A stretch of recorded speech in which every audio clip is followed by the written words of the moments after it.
السلام علیکم ورحمۃ اللہ وبرکاتہ۔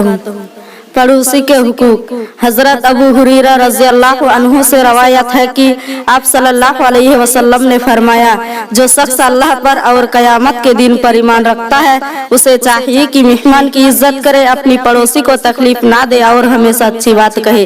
دوسری حدیث میں ہے کہ وہ شخص جنت میں داخل نہیں ہوگا جس کا پڑوسی اس کی تکلیف سے محفوظ نہ ہو۔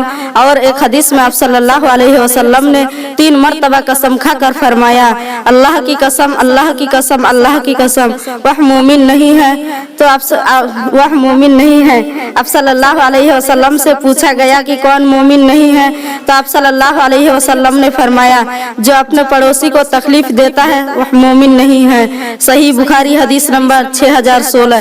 ان حدیثوں سے معلوم ہوا کہ پڑوسی کو تکلیف دینا، ستانا، پریشان کرنا یا ان سے لڑائی جھگڑائی کرنا بہت بڑا گناہ ہے۔ یہ اللہ ہم سب کو اپنی پڑوسی کا حق ادا کرنے اور ان سے مل جل کر رہنے کا توفیق عطا فرما، آمین۔ السلام علیکم ورحمۃ اللہ وبرکاتہ۔